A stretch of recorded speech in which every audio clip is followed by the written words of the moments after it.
Los supersónicos. Hoy presentamos el traje volador. Con el papá, supersónico. El hijo, cometín sónico. La hija, lucero sónico. Y la mamá, ultrasónico.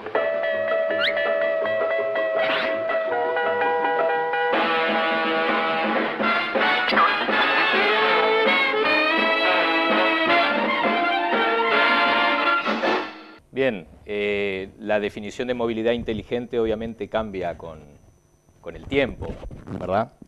Pero quizás cuando yo era chico todos imaginábamos que en algún momento íbamos a volar, entonces ahí el corredor Garzón no hubiera tenido los problemas que acá nos habían dicho.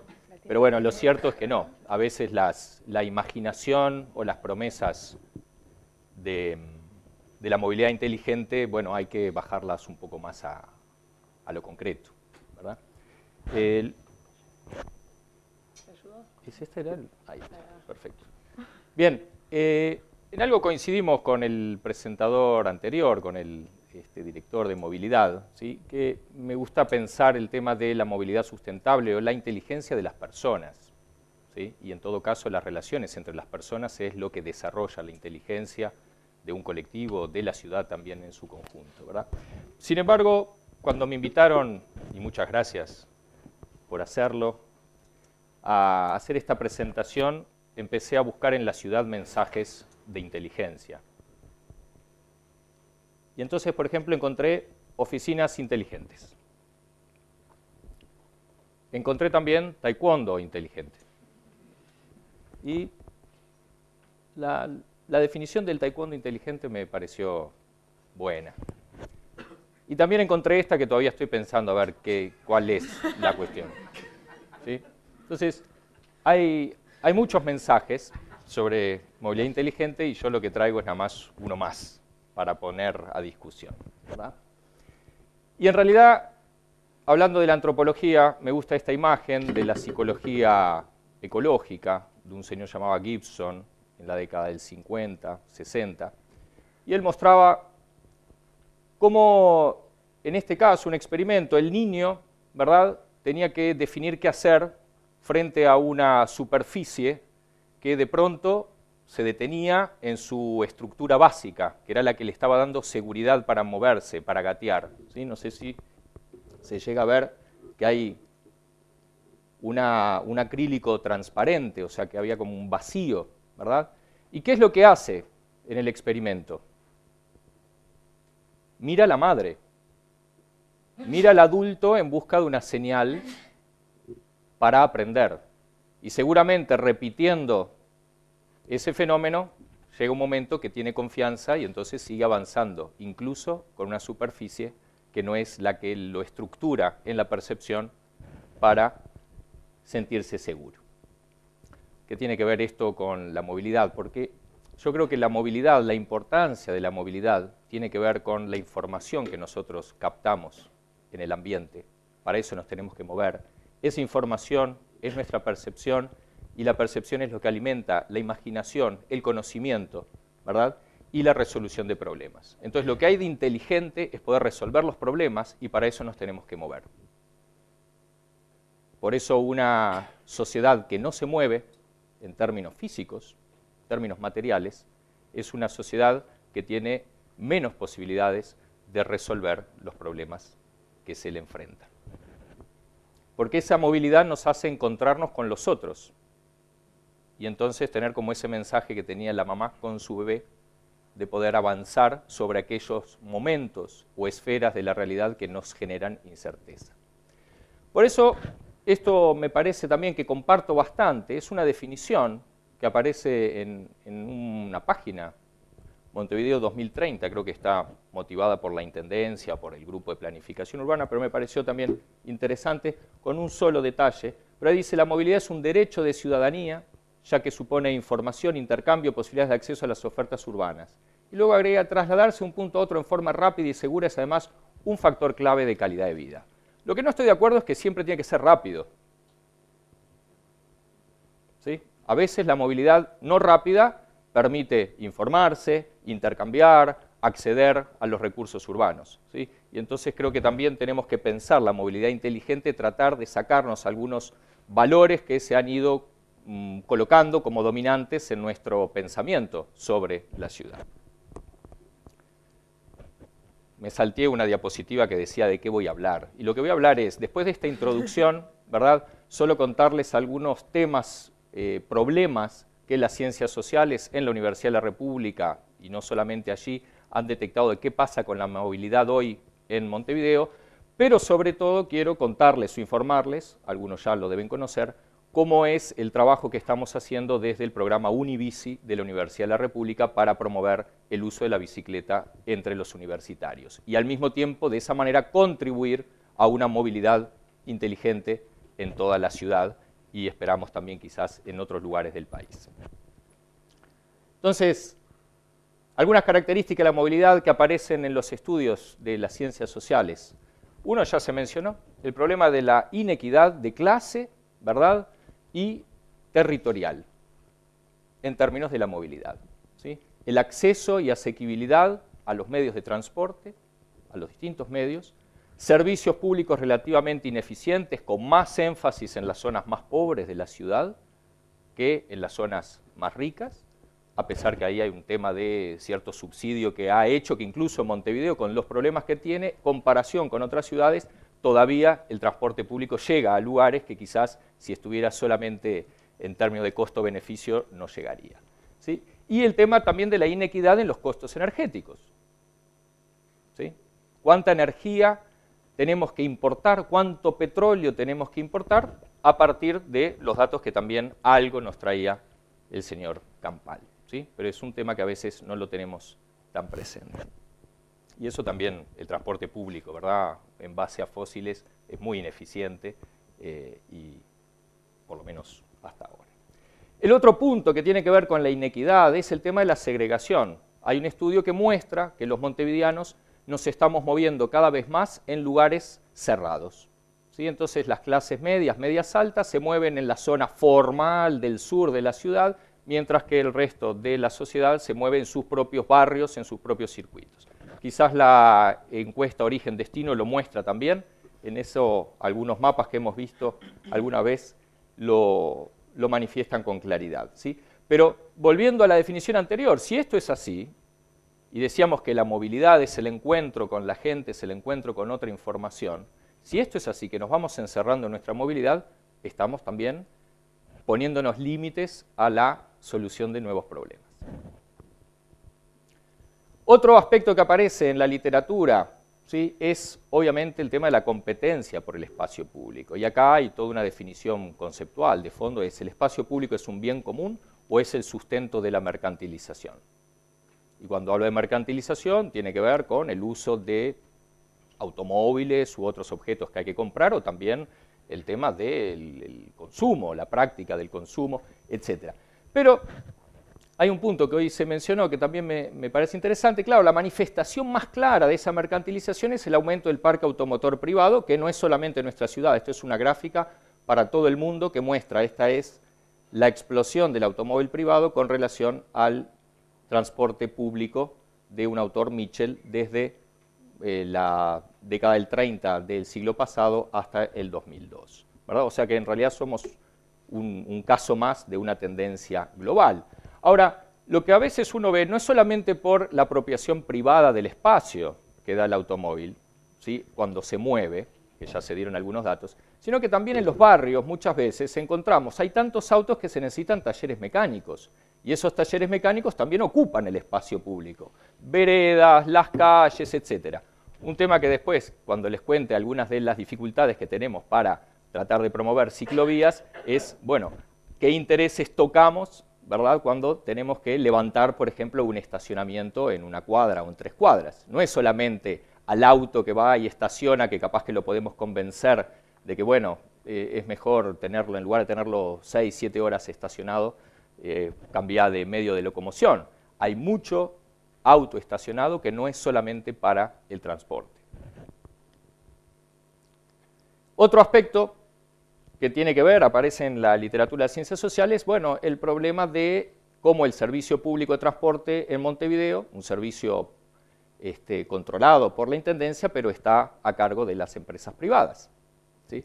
Y eso entonces tiene algunos efectos que De la Rosa, por ejemplo, le llama expectativa de consumo urbanos insatisfechas y que también obliga de alguna manera, influencia de alguna manera, la elección de otros medios, principalmente, como ya se dijo, el caminar, el automóvil, las bicicletas, etc. O sea, es también que el medio de transporte público, ¿verdad?, al ser ineficiente, al tener algunas dificultades, promueve a sí mismo el salir hacia otros medios. Hay como una dialéctica allí que es difícil de solucionar. Bueno, acá simplemente una gráfica, pero ya se dijo un poco los porcentajes que se utilizan y que se van viendo tendencias, ¿verdad? La caída en el uso del ómnibus, aumento de la caminata, la bicicleta que tuvo un pico del 10%, ¿verdad?, en la época de la crisis económica, y luego está ahí en ese entorno, y los otros medios, por supuesto el de la motoneta,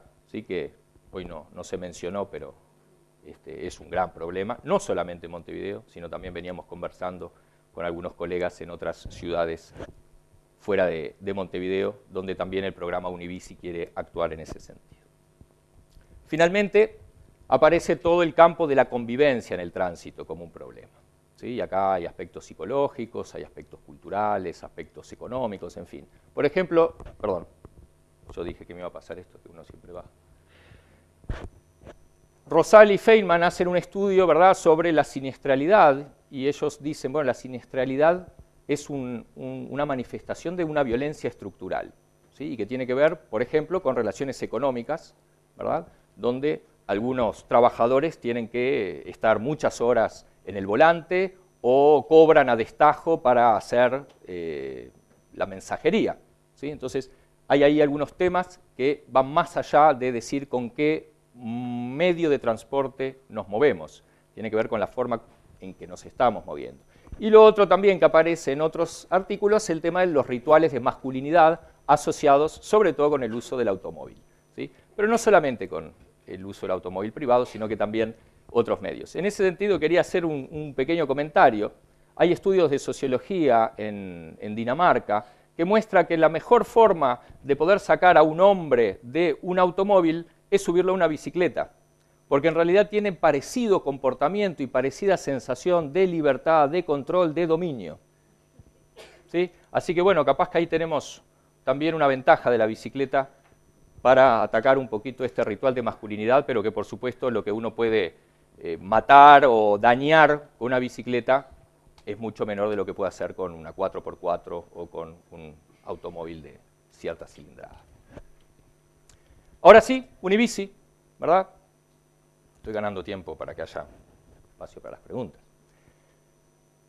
Es un programa de la Universidad de la República que nace a fines del 2012 y que tiene como objetivo promover el uso de la bicicleta, y para ello trabajamos en promover infraestructura novedosa, servicios, campañas de información y sensibilización, investigación y extensión universitaria.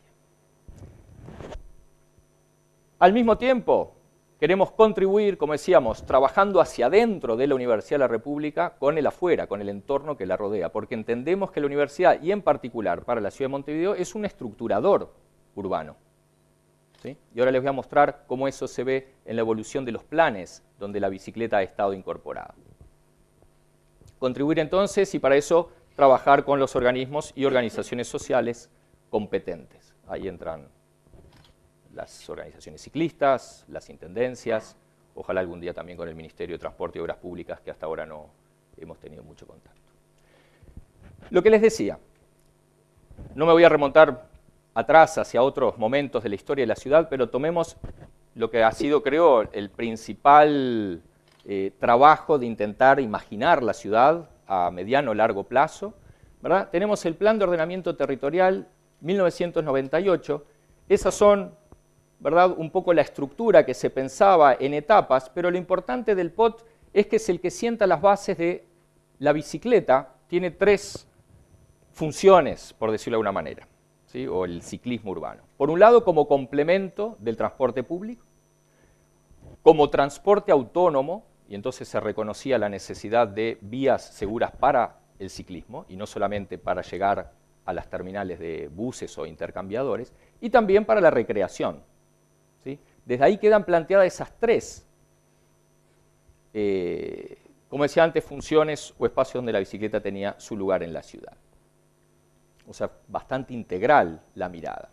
Pero luego, claro, lo que decíamos, vino un momento de la historia de la ciudad que puso, ¿verdad?, entre aspas y de palillos todo lo que se había imaginado con el POT.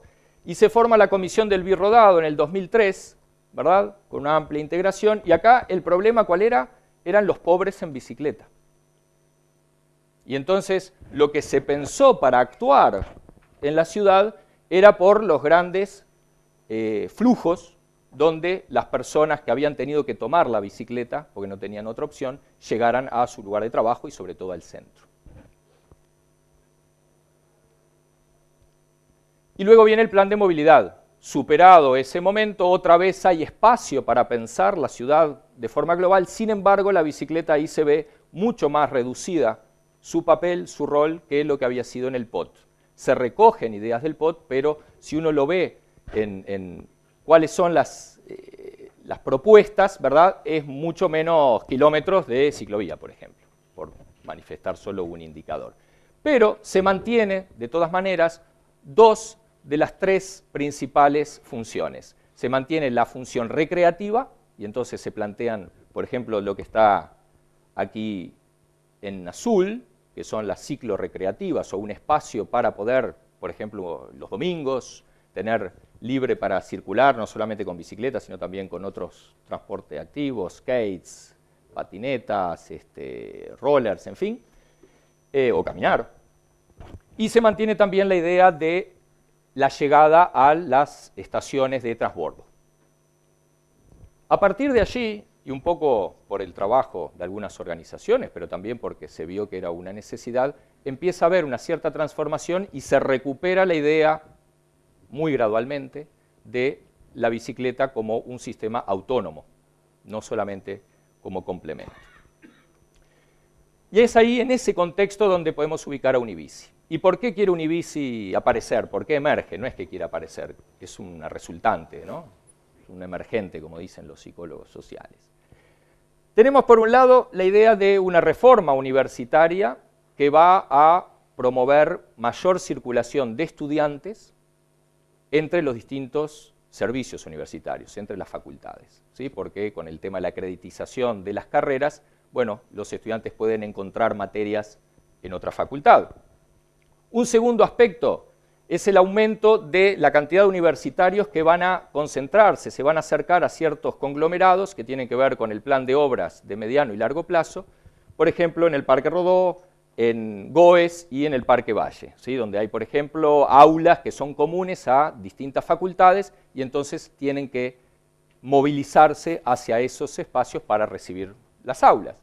El tercer aspecto que vimos era, por ejemplo, el uso de los comedores universitarios, ¿sí? En realidad seguimos sin grandes números al respecto, pero tenemos testimonios, comentarios, en fin, que había muchos jóvenes universitarios que recibían la beca para poder usar los comedores y sin embargo por un problema de distancia, tiempo, no lo usaban, ¿sí? Entonces, volviendo al tema de la equidad, tenemos acá también un problema y Unibici pensó que podía actuar en ese sentido y no es casualidad entonces que las ciclovías que estamos pensando pasan por los comedores universitarios. Cuarto aspecto, el tema del sedentarismo de los trabajadores universitarios, los docentes, también los estudiantes y las enfermedades asociadas con ello.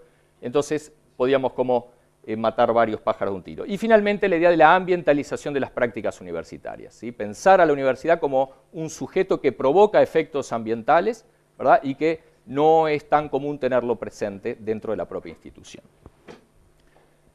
Bueno, estos son datos nada más que muestran cómo en realidad la gran mayoría de los estudiantes que a partir del censo del 2012, ¿verdad?, residen en los barrios donde están también cerca las facultades.